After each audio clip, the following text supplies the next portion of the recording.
It's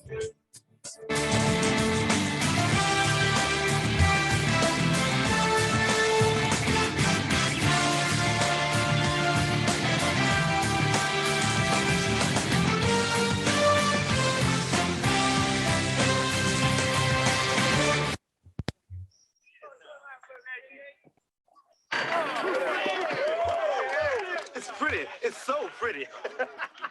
Thank you. We go with Sizzler. We go with Sizzler.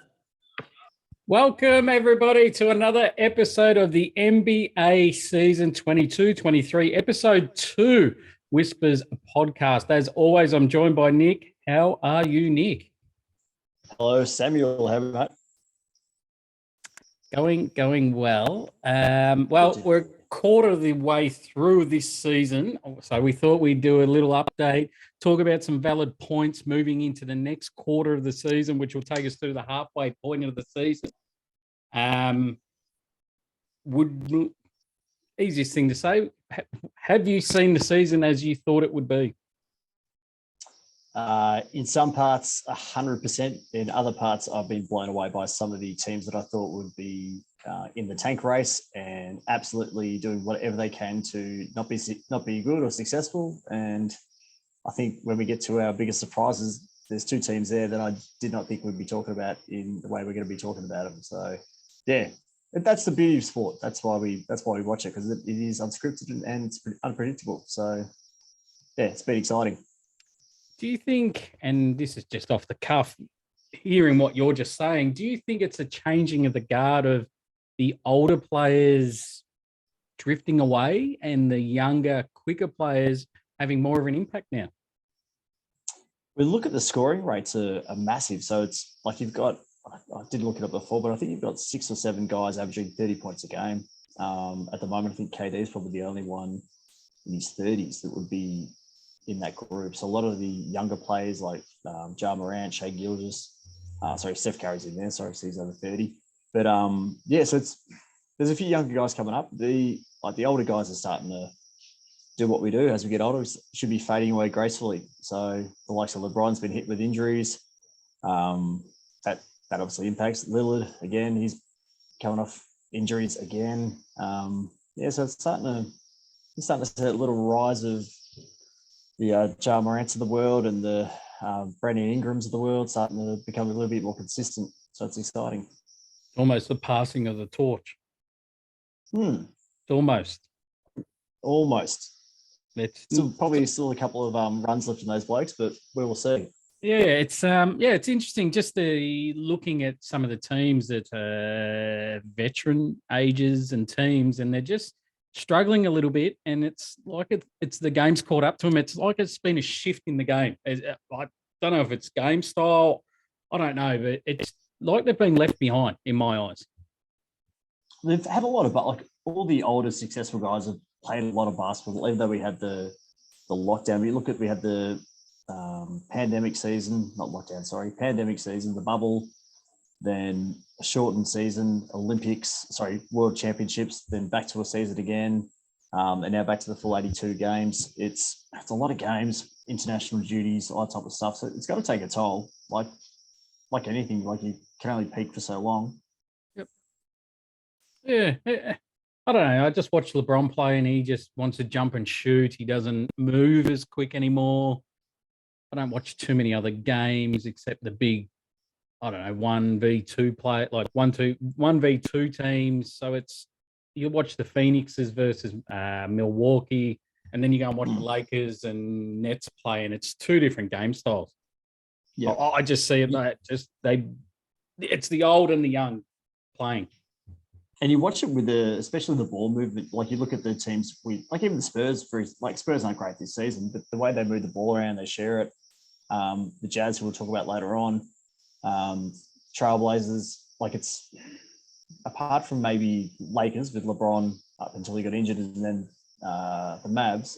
It's a lot of teams have that diversity in their scoring, which is far more attractive to watch in my opinion. But I still love watching LeBron play. But he's just going to pull up for three. He doesn't get to the hole as much as he used to, because obviously, as we mentioned, he's getting old.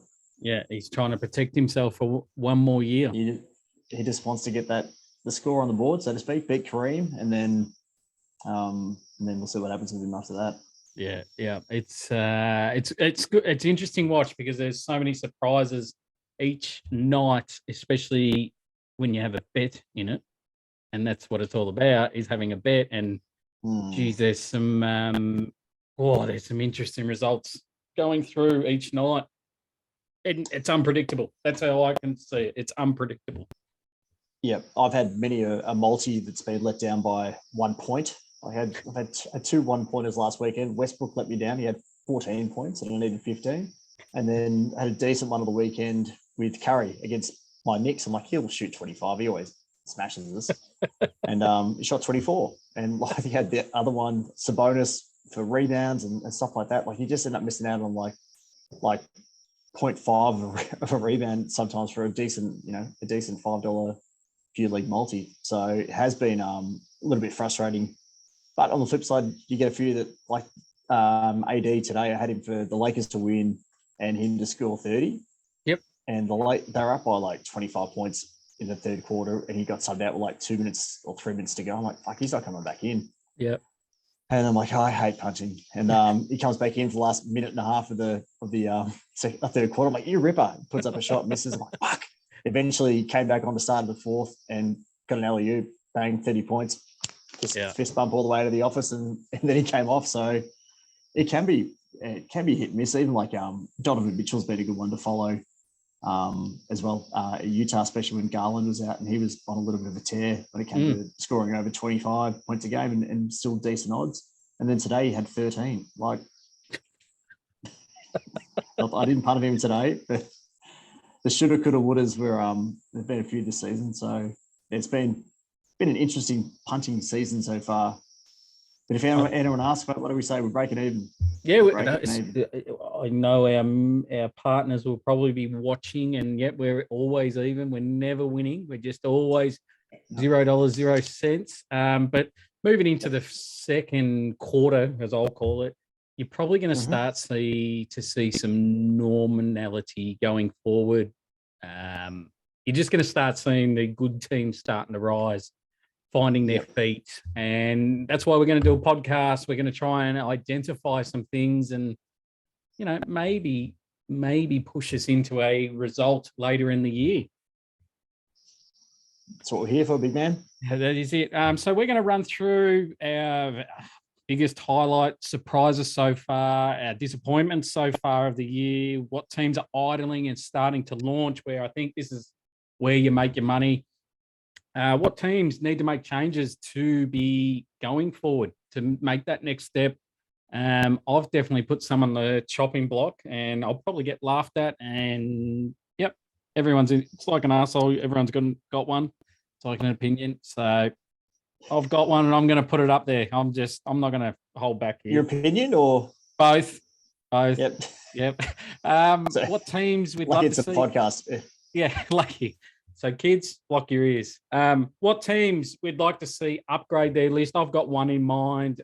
I think if they do, I think they can really take a big step, but I reckon Nick might disagree.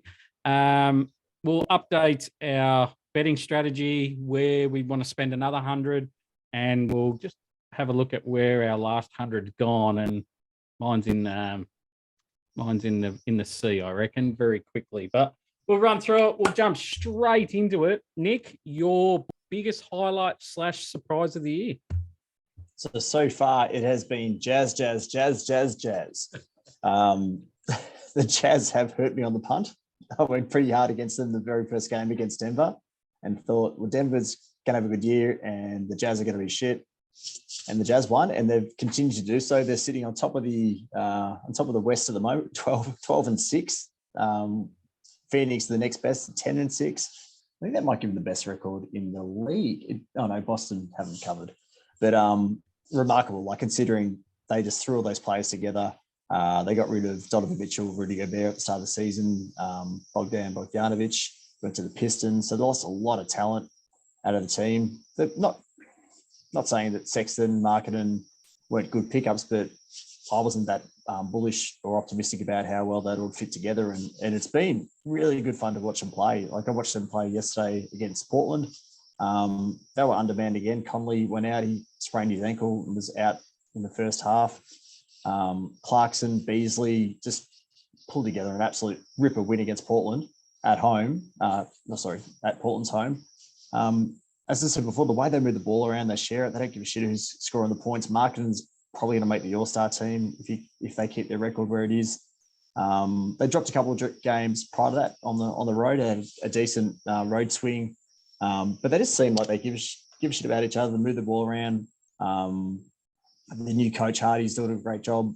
By the looks of it, they all speak really highly of him. So they've been good fun. I've been actually really enjoyed watching him play. As I said, Jordan Clarkson, watching him play, he's improved, just continues to improve every season.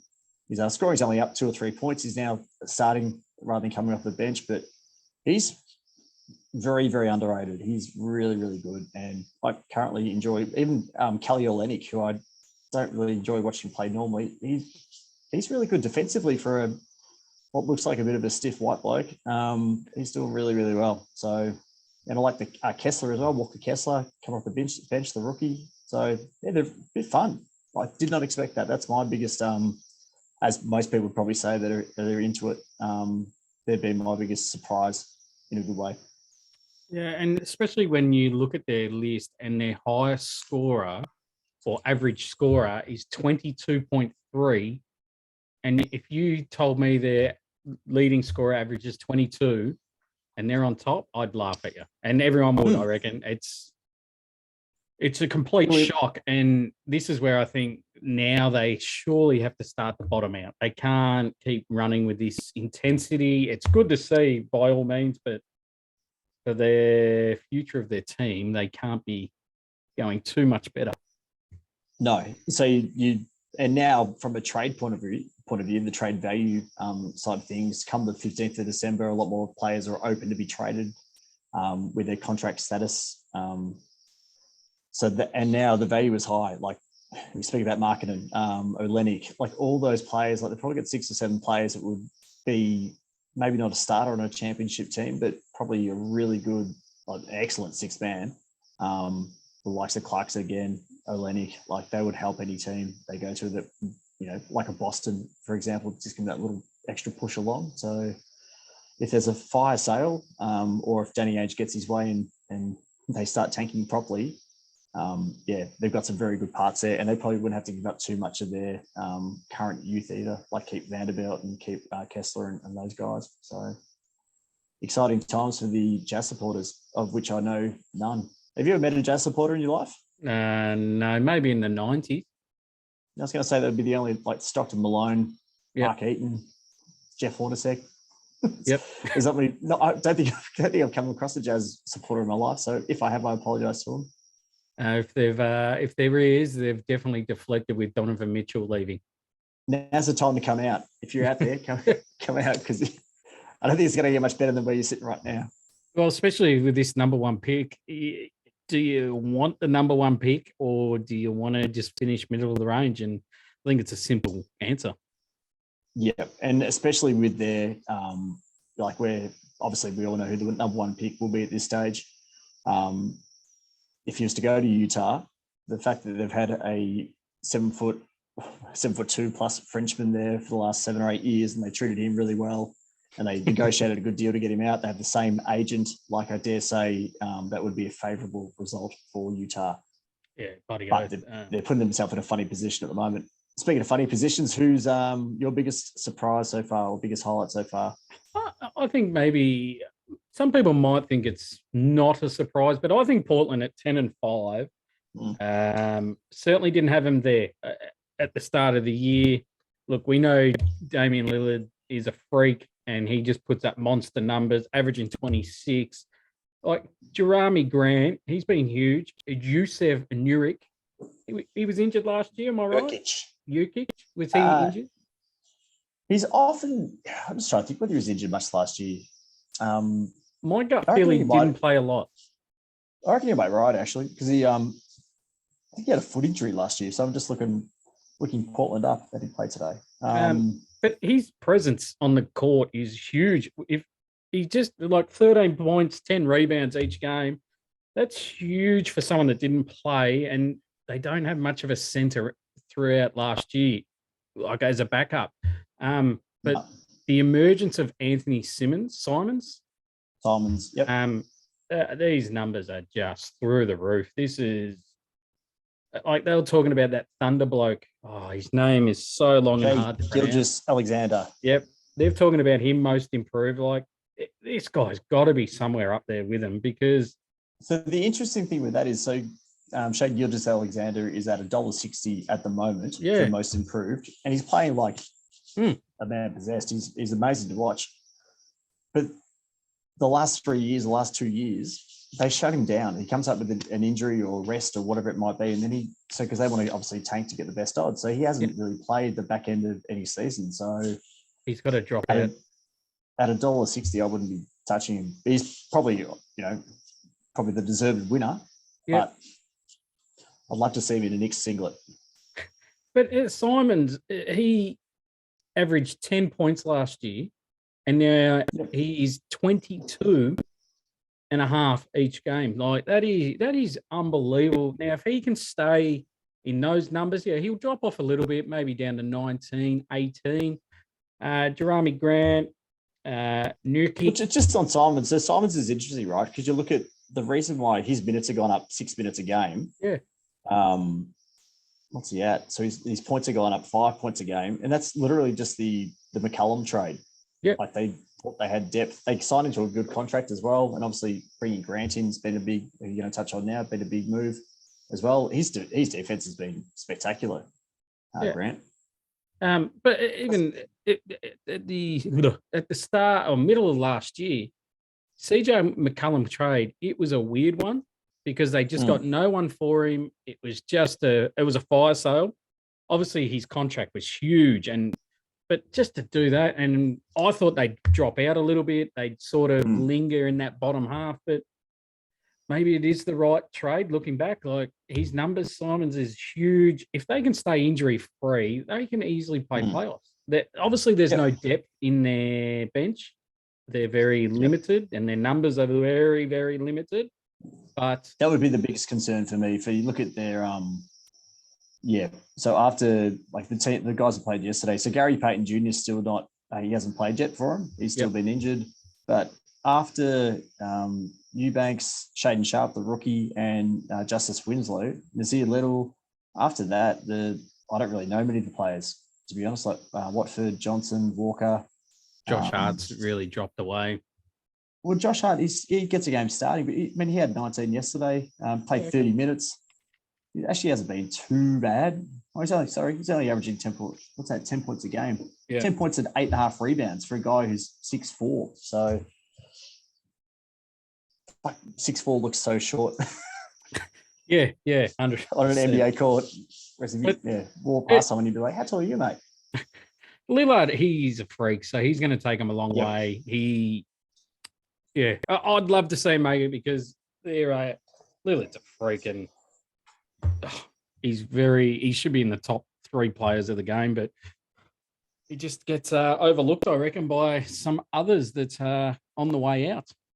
And it'd be interesting to see if they hold that number of points per game, those players, if they look to upgrade when they've taken so much off their cap to buy someone maybe at a fire sale. Yep. Because I reckon they're a big short, to be honest. Because they had Justice Winslow playing centre a couple of times during the season.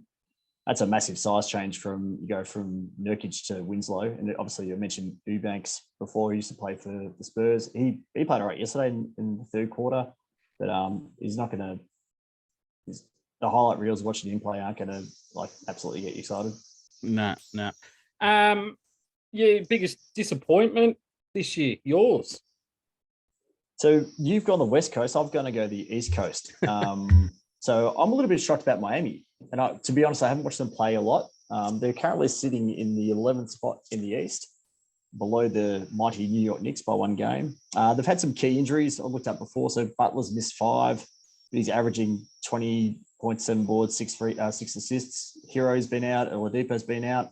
But they also had Kyle Lowry out for a lot of last year, and they're able to cover him pretty well, to the point where they finished on top of the East from memory in the regular season. So, and they were pretty stiff in the playoffs as well. So, I don't know. They've been probably my biggest, just looking at where they're sitting on the ladder, they're probably my biggest disappointment thus far, and expected them to be where they normally sit up in that top 4 in the East. Yeah, Oladipo, I think, is a massive out. I don't know if it's Jimmy Butler doing that sort of stuff, but obviously Oladipo's injured, but he's a big in, and maybe they need to start looking at Kyle Lowry. His numbers aren't too flash for me. Mm-hmm. Tyler Hero's got a big contract.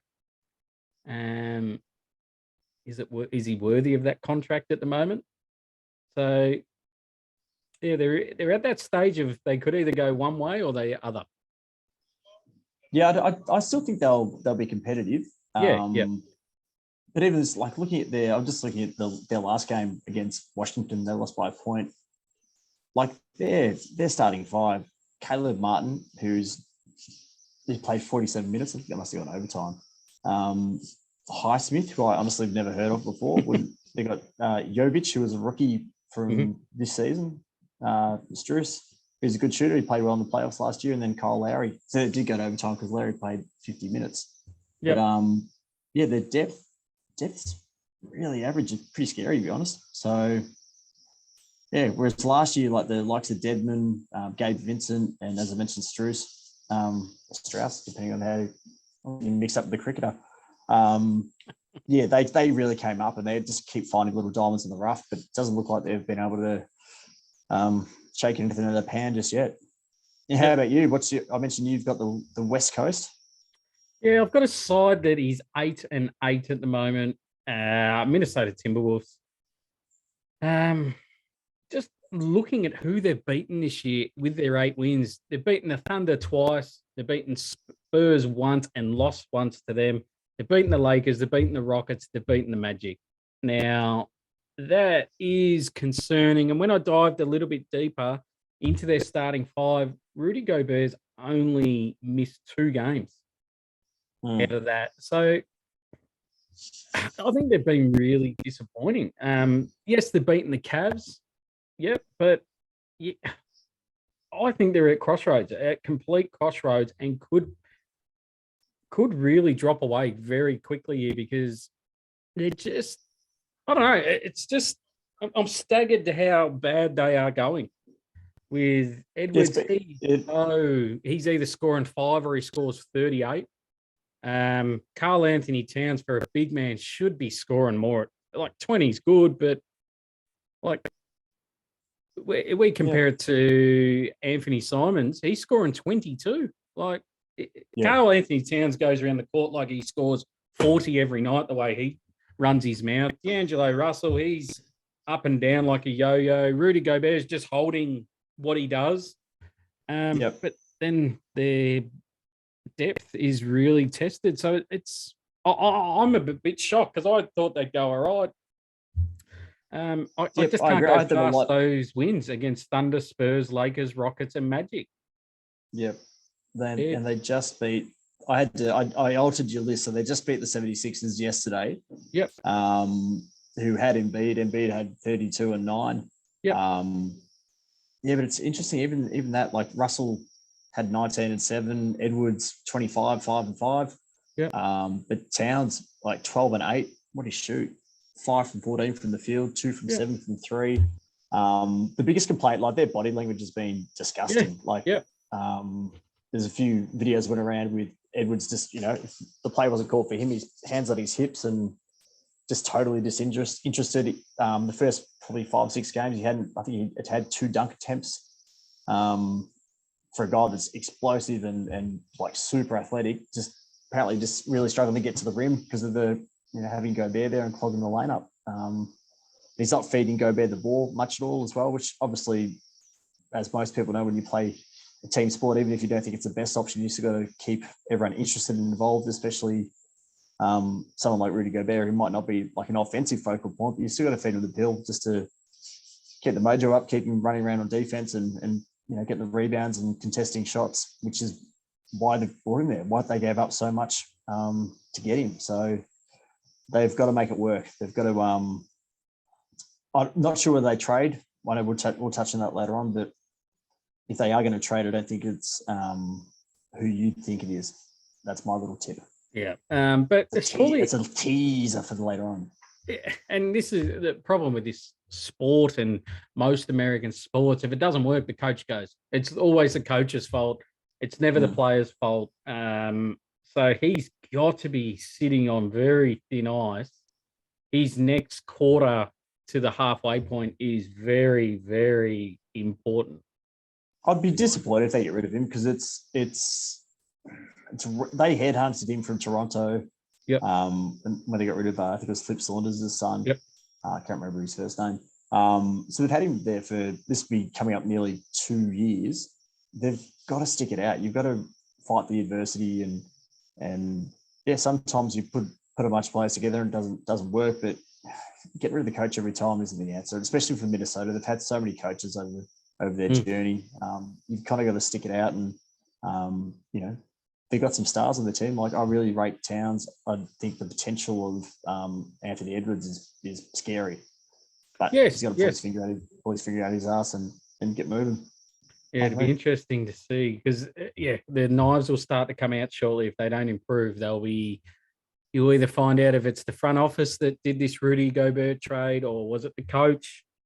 Yeah, it's definitely the front office because Tim Conley came over he got headhunted from Denver. Yep. And literally, like that was the first big move. I think it was the first trade he made. Was a real big swing. So, and they're obviously big analytically driven decisions, and they gave up a heap of draft capital, like a substantial amount. So, I don't see any of those top 3 players moving, in my opinion. It'd be a good change room to be in because there'd be bigger egos than this podcast. Just similar paychecks, but similar pay slips. Yeah, similar egos, similar similar attitudes and personalities to the podcast. Similar work ethics too. Yeah. All right, so we move to what team is just idling and will really start to launch themselves into the halfway point. Who have you gone with? No, you go first, mate. I feel like I'm hogging it. I'd like to hear your opinion first, please. Oh, well, hang on. Just bring up. Are you not at the part of the screen? I just sort of go through my notes when you talk, and I'm going to keep talking. No, it's all right. I don't have your full attention. You've got my full attention. I just sort of get time to click my notes up and bring them up and just reassure that what I'm saying is right or completely wrong. So I've got them now. I reckon the Brooklyn Nets are the one team I feel can really launch here. They've had a pretty rough start. They sacked the coach. He was always a walking time bomb when someone comes out and says, we don't need a coach. We are the coach. Kyrie Irving went on a rant, cost himself and the Nets 8 games. He was actually in 26.9 before his suspension. We won't talk about his suspension, why and all that. We all know why. He'll be back. Oh, he was back today, actually. Back today, yep. So it was good to see him back on the court. He's done his apologies. Played 26 minutes for 14 and 5. Yep. So plus minus a plus 16 on the court, which is the second most behind Ben Simmons. And it's a perfect segue, mate. I know Ben Simmons, he has his knockers, but having a year off, slow start, it's always going to happen. His game today and against the Blazers, we're just starting to see him. We're just really, I think he knows his limits and he's sticking to it now. He's not going to try and take that next step. He knows he can't. So his numbers today were just delicious. He played very well. He still had 5 turnovers, and he was playing center against Steven Adams, who's probably one of the hardest blokes to move in the NBA. And he legitimately held his own. He had 22, 8 and 5. As I mentioned, he had the biggest plus minus in the game, or the points differential. Durant had 5 and he had 19. He played really well. Like when he plays center, I reckon that might be the best position for him moving forward. And But it's funny, especially like with Irving out, Simmons has had a few games out. Their depth's been tested, and the depth's been. They've had injuries like not Steph Curry. Steph Curry. He's only played 7 games.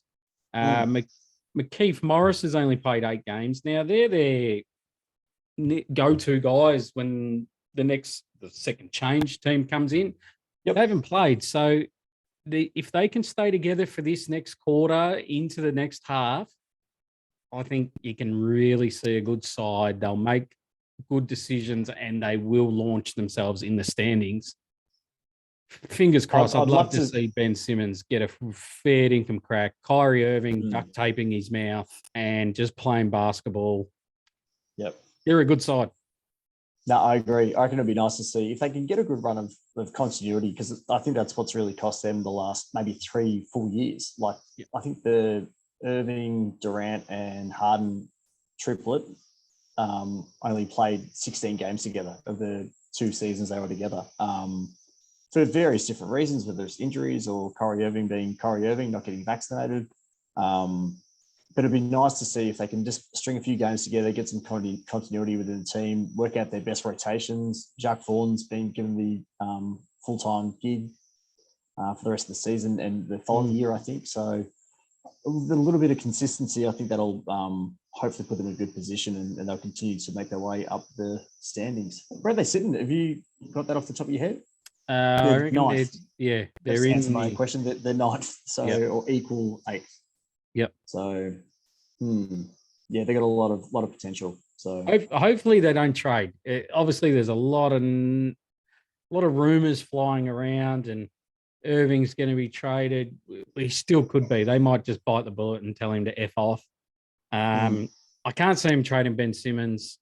I think they're going to hold tight with him, and Kevin Durant will do what Kevin Durant wants. So it's another one. Another 4 years or 5 years. I think he'll stay. But Kyrie Irving's is the interesting one. I think they'll give him a month to get his shit together. Yeah, and just see where they're at. And someone would take his mouth and salary. Your team that's idling. So I've gone the West again. Obviously, the defending champs aren't sitting where we assume they would be. You've got to expect when you're coming back from a deep playoff run like they had last season that there might be a little bit of fatigue and a little bit of a post premiership hangover. But they're sitting 11th. Obviously not ideal. And the Pelicans as well. They're sitting at 8th or in 8th in the Western Conference with a 9-7 record, and the Warriors at 8-9. I reckon they can put a decent run together. I think, like what we said with the Nets, the Warriors have had a pretty inconsistent start when it comes to their roster. The Pelicans are big time as well. So Zion's missed a lot of games. Brandon Ingram's missed over 4 games. But I really like the cake mix of New Orleans. I reckon they've got a really nice bunch of players that are very, very versatile. And again, like every team, injuries, just fuck it. Sport would be so good if there's no such thing as injuries. I'd love to see them just have a good run and work out what their best rotations are. And they've got a pretty versatile group. So I'd love to see that, hit the ground running on a more consistent basis. But the other thing with the Pelicans, they've got a lot of good trade capital built up as well. So if they did think they've got a little bit of a sniff to give the title a crack this year, they could give up either Dyson Daniels as an example, their first round pick from this year, and some future draft picks for a potential ready-made player, whether gap they identify or injuries pop up. Because I'm not sure, like with Zion, like he's so exciting, but like if he's healthy, I think you got to kind of, if you were them, take the chance now and really cash all your chips in, especially while you got McCollum and Brandon Ingram there. I'd be inclined to have a little crack at it if I was the GM. Yeah, and especially looking at who the Pelicans are beaten. Pretty impressed by this. Was that a Freudian slip? Because it used to be the New Orleans Jazz. Yeah. Oh, there you go. I didn't know. No, you do. Should be. What they was it Bourbon Street they have? Yeah, so Yeah. that was the original Utah Jazz came from New Orleans, and Yeah, then they okay. moved the franchise out to Utah. Oh no, that's not American to move a franchise. Yeah, haven't you seen the start of basketball? Not bad. Pelicans are beating Nets, Mavericks, Clippers, Warriors, Mm. Bulls, Grizzlies. Just lost to Celtics the other day, so Yep. they've got to have their little, what would you say, easy run coming. They've played some good sides, so they've lost to some good sides too. They've lost to the Lakers, so that's always a hard loss. Yep.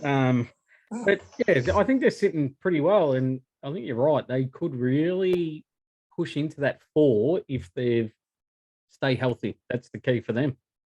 Yep, and I think, as I said, if Zion stays fit, I think they've kind of got to really assess that situation and maybe have a crack at the the trade market, and upgrade their roster in the short term to really take advantage of what might be a really short prime. So give it a crack. And as I mentioned, the other one was with the Warriors. So Steph's been incredible, and the rest of the blokes have really been disappointing. He's back in the G League now. He's a former number 2 pick. Clay's had a couple of good shooting games of late, but today's first quarter, I think he had 24 points or something in the first quarter of the first half. So he's ruined this podcast because it was based all on his shit numbers until today. Yep. Well, fuck you, Clay Thompson. I'll send him my invoice. Yep. I'm sure he'll be able to afford it. If that costs us 3 views, we're coming for you, Clay. So it's good to see him get his touch back. It's good. Yeah. I'm gonna disagree. So we move to this segment now. Is what teams I feel that need to make changes to really take the next step, or they're just below average at the moment. Yeah. So I'll start off with the Clippers. It's not really make a change. It's obviously Leonard's only played 3 games, and he's a superstar of the game. He's had a long time out now, so a bit worried. But they've had 10 wins. It does read well looking at their wins, but then you look at who they've beaten. They've beaten the Kings. Well, they're going pretty well. Rockets, starting to come good. They've beaten the Rockets 3 times. They've beaten the Spurs twice. They've beaten the Lakers twice, and they've beaten the Pistons. That is not a good read in my eyes. They really haven't beaten anyone. I'm a touch worried. If Leonard doesn't come back, they've got to make a change. Your thoughts? Who do they trade to get someone? Because I've watched them play a lot this year, but I watched them play yesterday. Who was it they played yesterday? I can't remember who they played. San Antonio, sorry. That was interesting. John Wall had like 11 assists or 10 assists in the first quarter. Like, it's ridiculous. So I think the Reggie Jackson, John Wall combo looks to be working pretty well. The biggest thing I noticed with like Leonard's only played 4 games. He's averaging 10 points. Paul George has been amazing. He's been clearly their best player. Zubac just continues to improve. Like, he gets better every season. The biggest thing I noticed with them, was the center depth. Like, they have Robert Covington, who can play like a small ball 5, but I can't remember the name of the guy they put in yesterday, but he didn't really, let me just have a look what his name was. Moses Brown. Long arms, but he didn't really inspire me to, like, when you have to play up against, I mentioned it here, like against like the Jokic's of the world. If Zubac gets a couple of early fouls, they got to go with someone else. And I don't know whether they've got that depth in their roster. So I'm not sure who they'd trade, but I think they definitely need another decent sized and versatile big if they could, because they got a lot of good small players like Powell, Covington. What else is there? Like Kennard's pretty good. BJ Boston's on assignment in G League at the moment. I actually like their team. Batum's still good, but I know that backup bruiser, I reckon that's what might let them down, if that was my biggest concern. Because I think Paul George will consistently be where he's at now, which is an amazing level. Leonard is he's just amazing to watch. Like, it seems like he's got a lot more time than what or he just makes it look like he's got more time than anyone else with the ball, like that I've ever seen play since Jordan. To be honest, just gets to his spot, knows how to get there, rises up, but just so unemotional. Like he's very vanilla to watch, but he is exciting to watch if you're a purist. But yeah, it doesn't give you much. No, so yeah, looking at their list, you could maybe put Marcus Morris Senior on the block, put Zubac on the block. Batum, is it Nicholas Batum? Batum, sorry, and then you got Covington. So you got a lot of players in that area, but they're just not serviceable, big serviceable numbers. So you could probably block 2 or 3 up to get one good player. It just depends on how much of the depth they want to give up. Like it's I actually don't mind their roster, and they're still like $8 for the championship at the moment. So obviously people are bullish on their overall capability. But as I said, John Wall, like he's starting to come, like he's 9th in the NBA's history for like average assists per game at 9 assists per game. Like he still gets up the court pretty well. Yeah. As I said, like with Reggie Jackson as well, that combo seems to be working. Okay. So that would be my only concerns, the big man depth. I reckon the rest of the stuff will sort itself out as the minutes start to ease up during the year or become more consistent. Best thing about them, they've got depth and they've got players that they can put on the block to upgrade. So they can package a couple together. It'd be interesting. And most of the contracts are pretty good too. So yep. So it'd be interesting to see what they do, because it all rests on Kawhi pretty much, I reckon. Yep. On what he does. His health. Minnesota, I'm going to put them on the block here. They need to make a move, as I said earlier. Now, one player I identified was D'Angelo Russell. I think definitely he is on the chopping block. He's going to be the scapegoat. See you later. Do they, and this is going to might be laughable in some people, maybe majority, do they package up Karl Anthony Towns in there too? And for them to have their starting 5 for most of the season, they haven't beaten anyone. Would you throw in Cat with D'Angelo Russell and just flirt with what is out there and see what they can get? If I was the New York Knicks, I'd put my hand up for Cat 110%. Yep. I don't see them trading Karl Anthony Towns at all. So D'Lo 100% would be in the trading block. Could get bounced at any time. But also, like I've put up a note here. Have you ever heard of the Ewing theory at all? So it's a Bill Simmons, who's like the most famous NBA podcaster ever. Second behind us. Yeah, second. Yeah, just very, very close second. Yeah. He's in his book, The Book of Basketball. It's the Ewing theory, where like addition by subtraction. So you take out your best player or one of your best players, and the sum of the parts end up being the greatest story.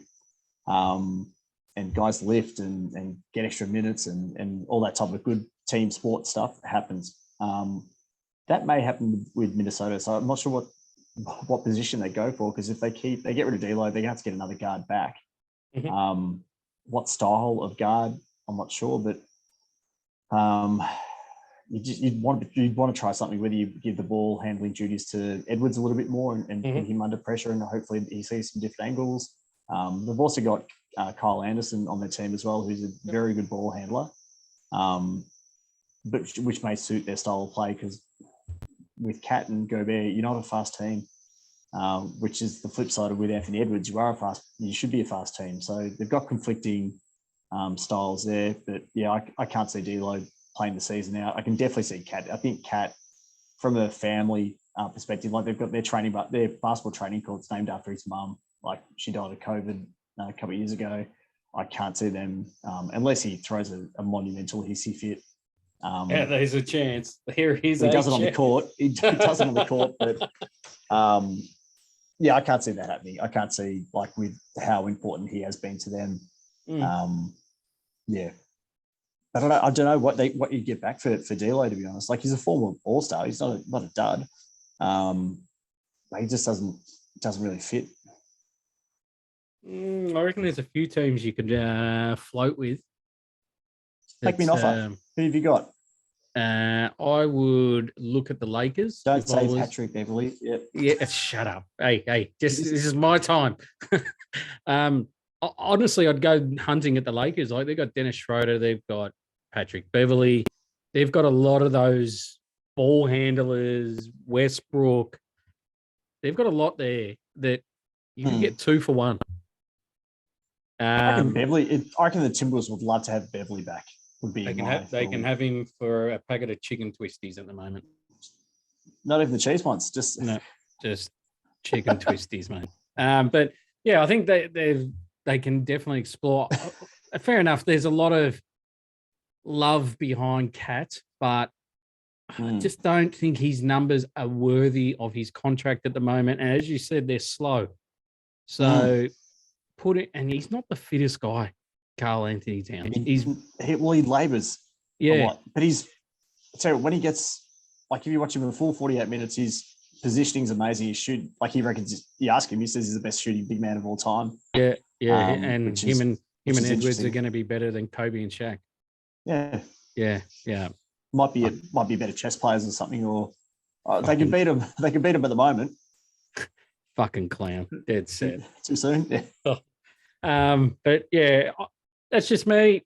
Let us know what your thoughts are. Obviously, you'll abuse the shit out of me, most of the opinion. But I just on that, do you get many comments from either your horse racing or the basketball podcast at all? Yep. Okay.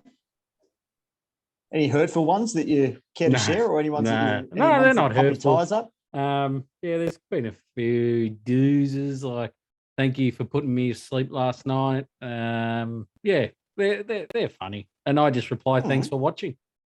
Thanks for your view. But nah, mate, it's the world we live in at the moment. Mhm. More negative than positive, and yeah, so. But it's all about the love. Everyone's got an opinion. Everyone's got an arsehole. Mhm. Yeah, it's as I say each week with Maddie on our racing podcast, drops every Thursday night. We do it for the love. We do it for free. There's no paywall. We just do it because we love the sport. Where most people that are doing podcasts are trying to sell you something. We're just all free, and that's what I love about it. It's our own time off our own back. Yes, I'm away from the family most of the time, but yeah, it's just something I love doing and want to do more of.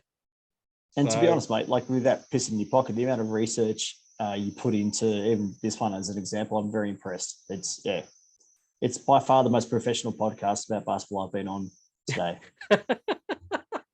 And ever.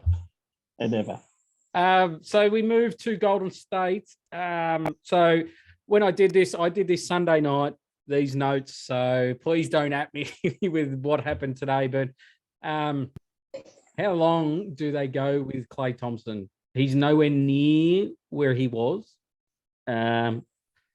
He's just not putting anywhere near the numbers before today. But do they just, him and Draymond Green, do they package him up, try and just see what's out there? Because obviously Klay Thompson, someone's going to give him something decent for him. Draymond Green, definitely. Someone might be in the window and go, you know what, we'll buy him for 2 years or a year, whatever he's got. Yep. Someone's going to overpay him. Someone's going to give you more than what they should just to see what's out there. Do they bite the bullet and do it, or do they stick fat? I reckon they stick fat, but their tax bill is going to be, Yeah. I don't know the number off the top of my head, but their tax bill this season, next season is going to be astronomical because of the amount of max players they've got on their team, including the Wiggins extension, the Poole extension. I still think Green's hard to trade. Like he's got an opt-in for next year, so I reckon they'll write it out. I mentioned in our email before, Wiseman's probably the most likely to get moved. He's got a $9 or $10 million contract, former number 2 pick. He's back in the G League just to get some touch, and I just don't think they've been as happy as what they would have thought they would be with him at this point of his career. Defensively, I think he really lets him down. His hands are kind of still a little bit stiff, according to a lot of people that watch the Warriors play. So he just doesn't have a great feel for the game, sadly, just yet. But he still is only pretty young. And as you mentioned there, Clay Thompson, 41 points today. What do you 14 of 23 from the field, 10 of 13 from the 3-point line. So you didn't have to say anything. You just just put it in the paper and off he goes. So Yeah. I'd be surprised if they make a big move, even with their tax bill. I think they've got to kind of trust their foundation, to be honest. I like their depth as well, with DiVincenzo, Green. So I'll and plus the young guys coming through, I'd still be optimistic with where if they can get into the playoffs, even if they have to fight through the play-in, I would still, I'd hate to see them in a series if I was any other Western Conference team. They're definitely one side that don't make too many changes. If they do, they do it at the start of the year. They stick fat. Yep. But it's just interesting. They're not going as well, but as we said, they could either really skyrocket and go big, or they could just idle. And I just saw Clay Thompson. How long do they keep biting the bullet? Like next game, he might only have 5 points. Yep. There's a lot. I reckon someone would overpay for him. Big. I just thought he'd be one that they could probably get something out of. Yeah, still averaging, like, I guess today's game helps, but he's averaging 17 points a game.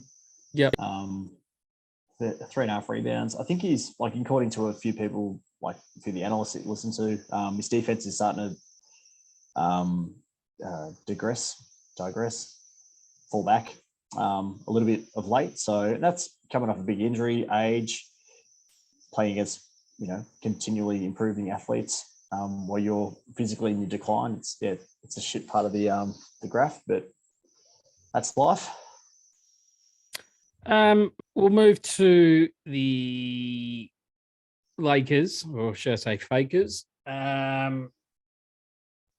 Interesting stat here. Out of their 15 games or 16, no one has played the full 16 games.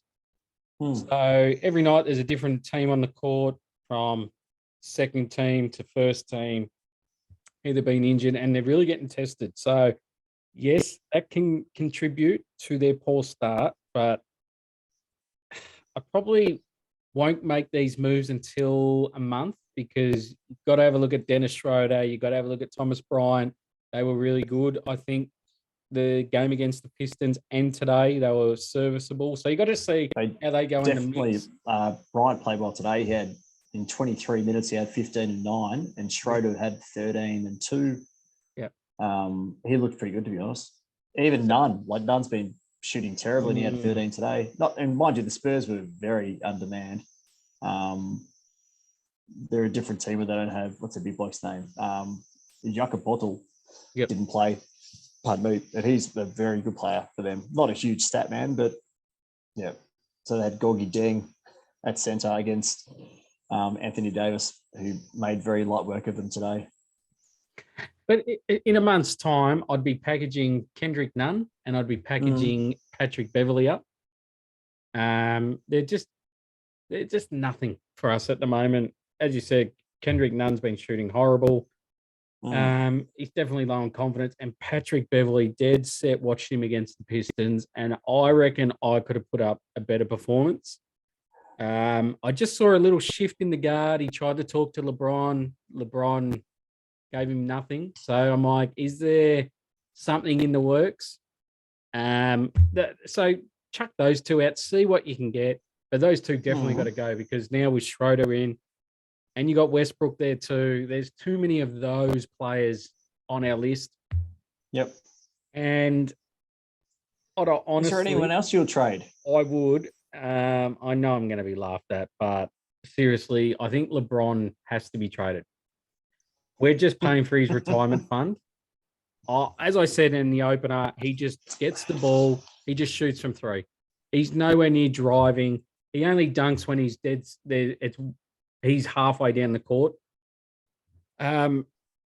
Just his attitude. It's just, if you go back 3 years ago, it is a different LeBron. Now, yes, we're losing. Of course, your attitude's going to stink a little, but it's just not him. It's not what I expect. he's taken a huge portion of our salary cap. So Yep. let's get something out of it while we can and just say, hey, we'll send you wherever you want. Someone's going to pay massive overs for him. Oh, While 100%. he's still a great player and all that, but look at AD, what he's done without LeBron there. Yeah, without James there. So just on LeBron, what do you think he's averaging this season so far? Points LeBron, wise? 24. Very good. 24.9. How many rebounds per game? 8. 8.8. Oh, if Yep. you get this assist number, I'll be very impressed. Unless you're reading it off your computer. No, I can show you my list. I've still got LA No. Clippers up. I reckon Okay. he's 6 assists. 6.9. I'm going to pay that. We're close Look, enough. So his numbers are still there. Like how many games? He's played 10 games. I watch him when he shoots from 3 and he's dead set. You just look away because he's so bad. And he's not, I don't know. I'd like to get something out of it. And if we stay with this side, it does not go anywhere. And we're giving our first pick to New Orleans. Yep. So something's got to go. And yeah, okay. Everyone was saying AD, but geez, he's been all right. Westbrook, well, I think more credit goes to the coach for actually having the balls to say, hey, you're going to be in the second team. And For a first year $2.50 coach.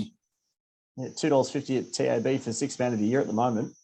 Like, It didn't Who look else? like he was going to accept the role.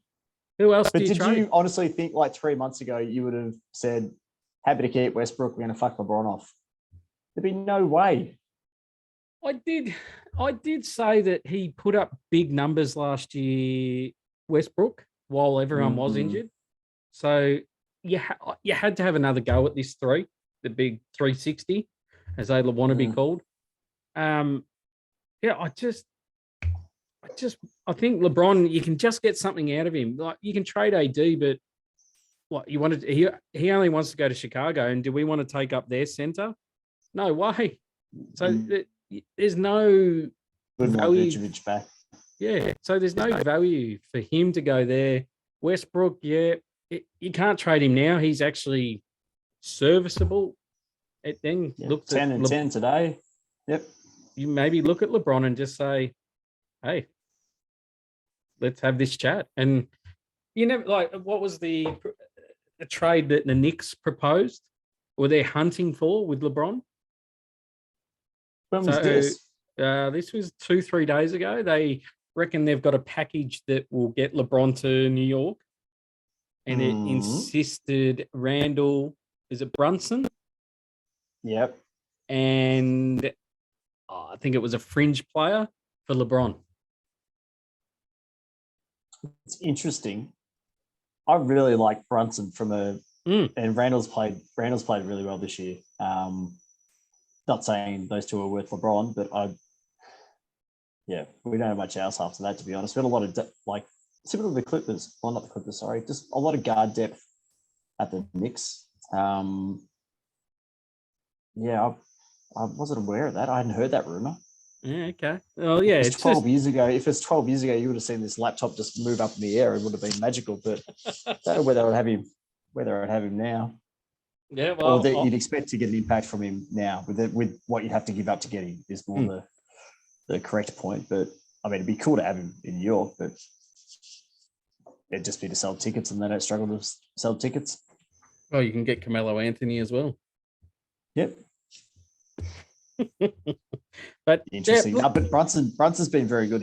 That's one positive thing out of the Knicks' average season. He's been it's just good to watch the Knicks have a really intelligent point guard consistently playing, making the right decisions. It's really fun to watch. It's been kind of refreshing. I'll swap you then. You can take the 4 and 12 versus the 8 and 8. And it's a fair trade. Knickerbockers. Nope. All right. We'll move to what side I'd like to see upgrade their list. And I'm going to go with Dallas Mavericks. Look, Luka Doncic, he's doing Luka Doncic things. Wood, DeWindle, they've been good support. Dinwiddie, sorry. I knew it. You're right. Good. And it's Doncic. Yeah. Doncic, Don't worry, mate. English is my second language too, so it's fine. Doncic. Um, Doncic. Look, they're great support acts, and they're Mm. doing great jobs. But I reckon give him another A grade B plus player, just that little bit of support. So throw some names at me because I my rebuttal is I look at Doncic as similar to when James Harden was in Houston, like that ball dominant, the best player probably in the world at that point in time.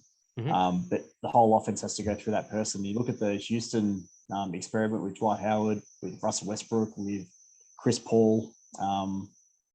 A lot of those guys couldn't really play bridesmaid, and they got. I mean, the Chris Paul one was probably the closest or the best team they had.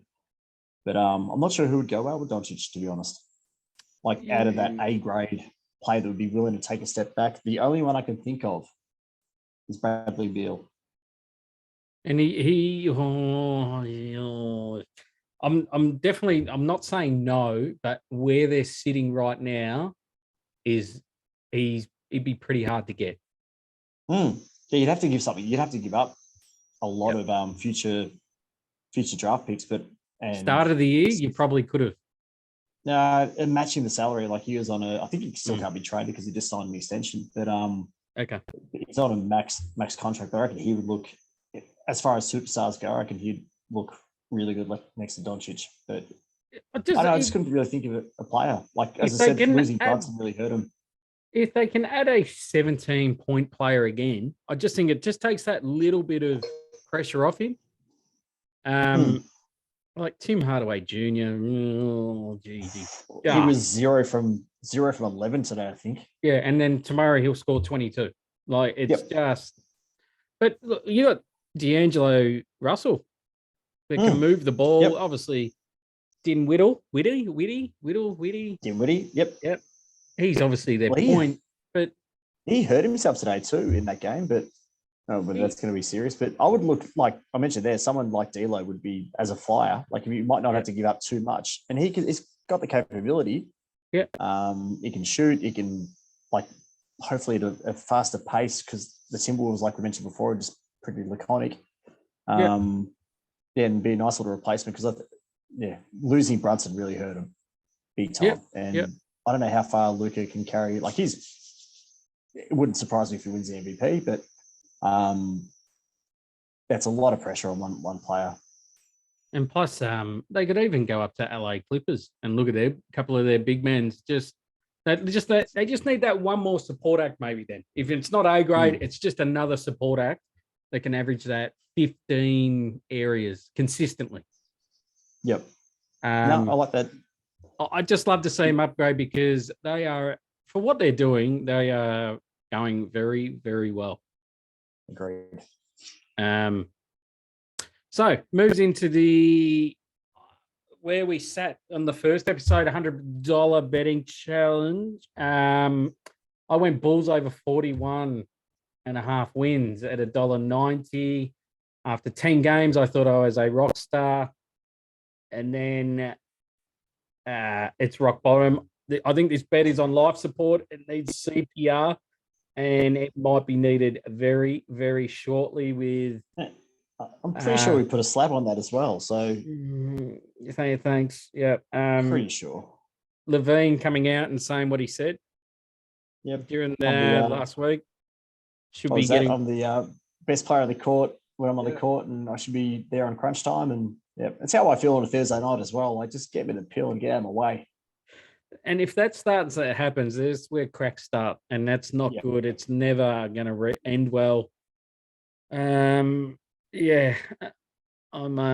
trouble. Your $100. Where did you go again? So I put that on Paolo Banchero to win Rookie of the Year, and he was at $3 when I mentioned it, and now he's into $1.12. So hopefully a few people followed me in.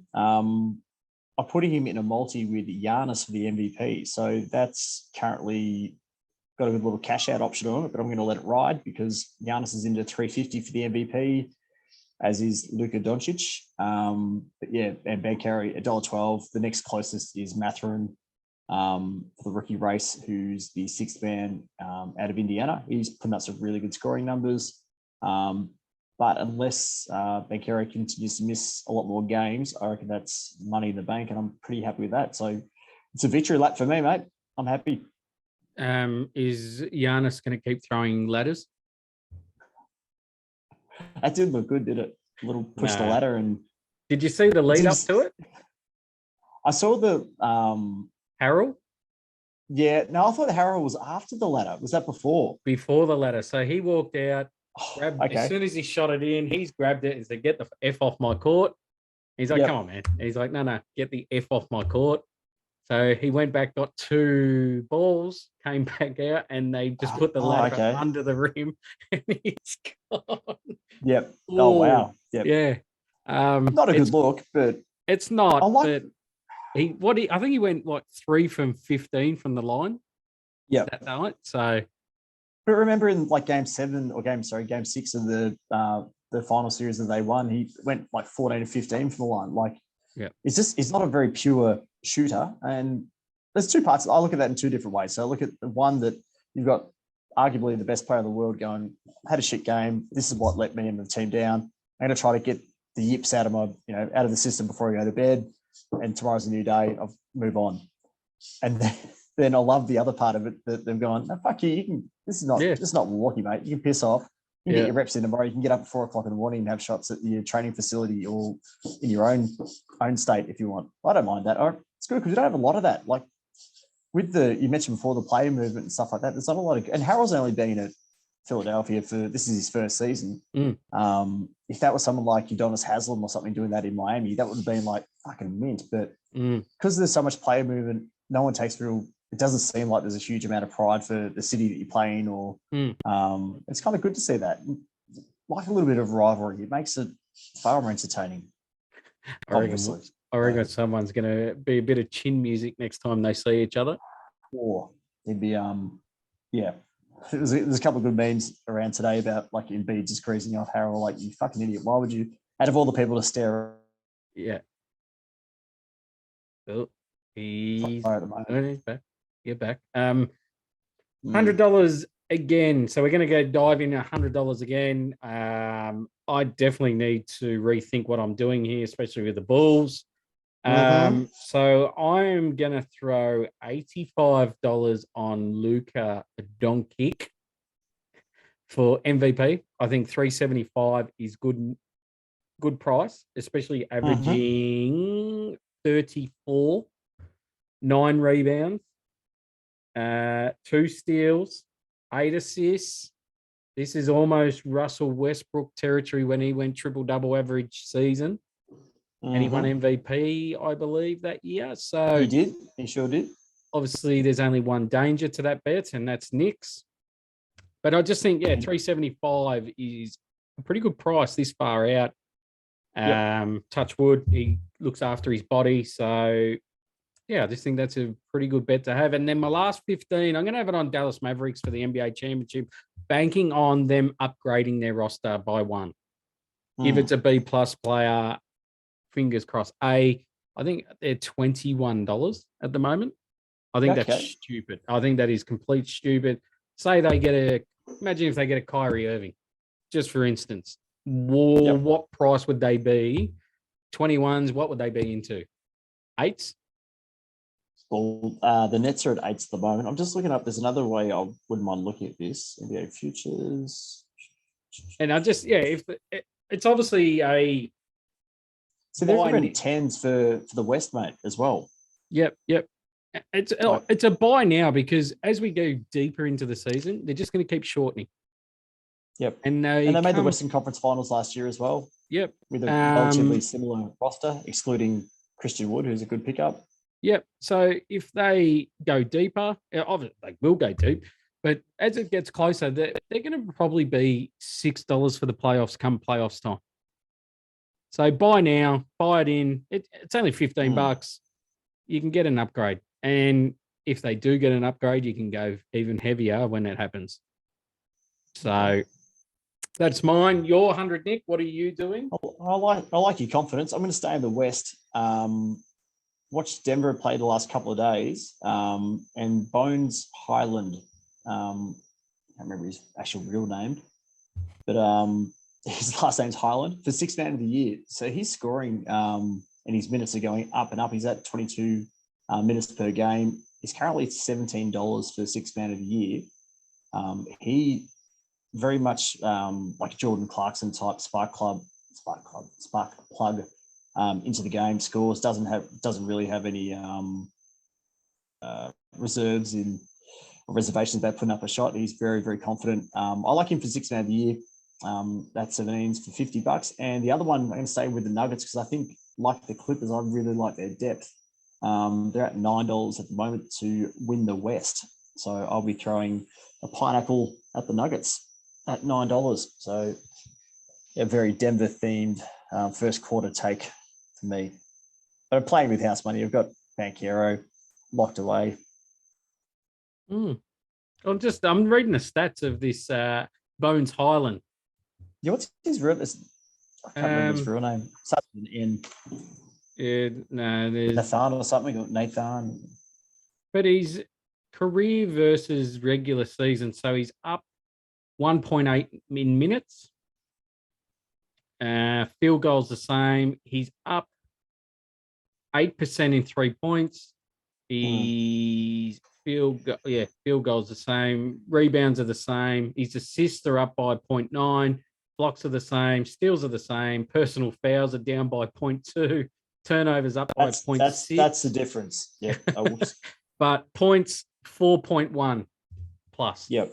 So, and what did you say his minutes? I thought the minutes were like 4 from memory, about 4 minutes. Is that right? What career, he averaged 19.3, and this season he's 21.5. Yeah, okay. But that's probably, that's Sunday. Those notes. Okay. Yep. So he's playing really, really well. Like the game against Denver today, he was they didn't have Jokic, they didn't have Jamal Murray. Yeah, that last one we couldn't remember his fucking name. Embarrassing. So a lot of the scoring went to him and Porter Jr. today, and he just didn't look phased. Like he's 29 against the man. 29 today against Dallas, 21 against the Knicks, and 17 against Dallas. Yep. No, so his last 3 have been really good. Made of the right stuff. So at $17 for sixth man of the year, it's And throwing a pineapple that way. Did you got another pineapple to spend, yeah? Nah, so that was 50 on Bones and 50 on the Nuggets to win the West. It's not something you want to say 4 times fast because it's quite hard. Okay. Okay. So, there we go. I'm 85 Luca, 15 Dallas. He's 50 on Bones Highland. 50 on the Nuggets. Looks like I'm up for a slab later in the year. Woo-hoo! So we'll come again at the halfway point in the year. So it's probably a month and a bit away for episode 3. Let us know your comments, what you want to see from us, because we're happy to talk about anything. We're not hiding behind any paywalls, or obviously this won't travel overseas, so we're not going to worry about offending people. But let us know your thoughts. Any last Who did thoughts? we offend? Was it Klay Thompson that we offended? Yeah, well, we might be in this episode after I've asked for his head. Yeah, so if we do make it all the way over to the United States of America, it'll be interesting. Someone can fund our trip if they want. I'm open to discussions. Yep. But, speak to our agents. Any last comments, mate? No, just really enjoying having the NBA back. As I mentioned, I wish injuries weren't a real thing for any team, and I can't wait for Christmas where I can watch a few games uninterrupted rather than having it on the phone while I'm at work and all that type of stuff. So to be fully immersed in watching games and just love it and love talking about it and love listening to podcasts and love watching it. So as you said, if people have got ideas, send it through. We're a blank canvas. What's one podcast you listen to? Of the NBA? NBA, yeah.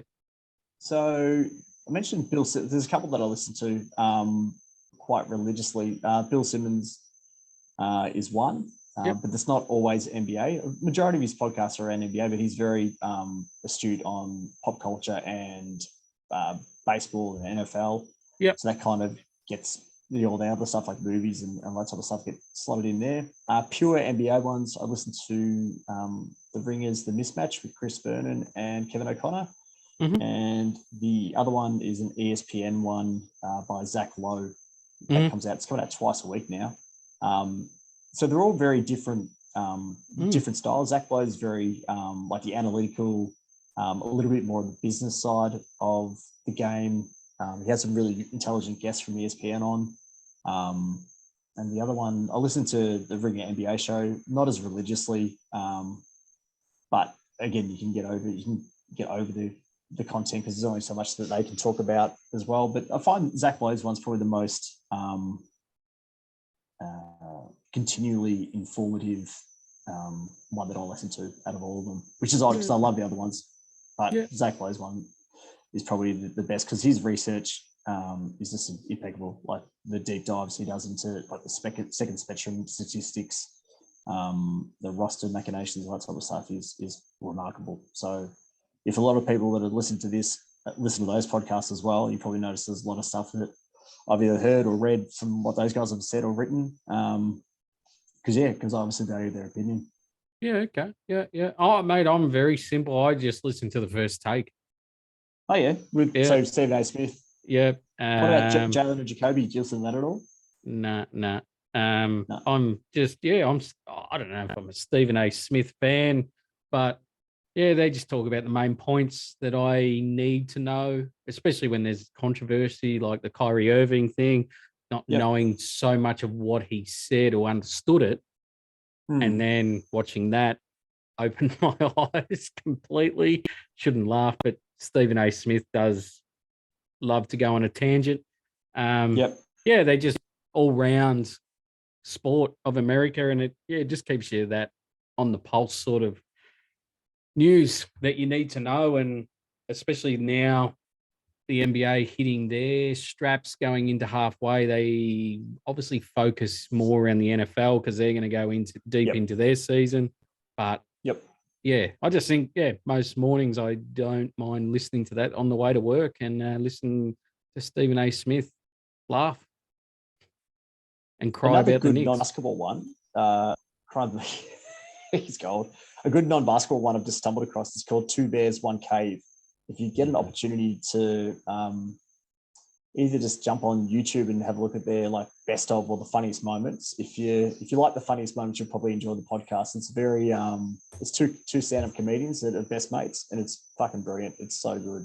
Yeah. Okay. So that's one I've stumbled across. It's a non-basketball one because that's all I listen to is basketball stuff. So it's nice to break up with some comedy and rather than just all business and all that type of stuff. So yeah, they're my. And the other one was a Hoop Collective, which is Brian Horst. That's, without speaking ill of it, like that's a nice one. If I have to get to sleep, that's a great one to have in the background. They're pretty good guests. But I actually do enjoy their content. So there's heaps out there. Yeah, there is. You just got to find the right one that suits who you are, basically. Yeah. You're obviously not going to like this one or others around, but you just got to find the right one. And I'm a simple guy and I like the first take. Keeps me on the pulse. But there you go. I think with this one, with the punting element, adds something a little bit different from an Australian point of view. Again, we're bloody lucky where we live with the time slots for American sports in particular. So bring it on. Bring on the rest of the season. Yeah, 100%. We'll be back halfway point of the year, just before. Is it All-Star? Because All-Star goes over halfway, doesn't it? Yeah, that's normally middle of Feb or early Feb. So if you're looking around Australia or something like that. Yep. So we'll be around that time. We'll be back then. If you want to join my community, there's lots of sick punting going on there. So if you're NBA, you can always ask Nick for his thoughts or anyone's thoughts. Everyone's got an opinion, as I like to say. DM me, DM Nick. We'll get you involved. You just can put the group on silent and just catch up when you go have a toilet break at work. And there's some good reads. I can guarantee you that. I was at my brother's wedding on Saturday and didn't look at my phone because I didn't need to, and came back and the old Worm Whispers chat.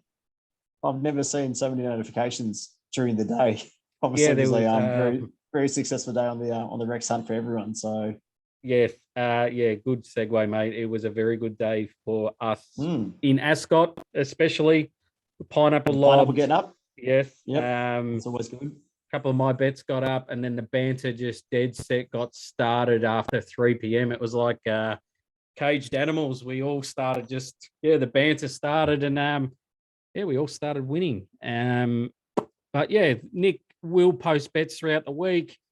You can follow him. You don't have to follow him. You can just get a guide and do what I sometimes do and just grab one of his bets out of his slip and launch into. Yep. It's been successful quietly on my side with that. So yeah, just come and join, have a chat, join the banter, DM one of us. I'll get you involved pretty quick, guys. It's all free. And that's the best part about it. You don't have to pay a single cent for winning. So So breaking even. Yeah, sorry, breaking even. How Breaking dare even. I? So we'll finish the show with our friendly guy. He's just gave me a call. He wants to just have one last word before we sign off. So thank you for joining me, Nick, and we will touch base throughout the next quarter of the season. Good to see you, mate. Be good. Be good too. I'm not a good person, but it just goes to show that good things do happen to bad people. So anyone out there who's up against the wall, fucking stick to it. Every cent you got, your rent, your electricity bill, if you're going to buy your missus a ring, don't fucking do it. Keep punting. Keep fucking punting.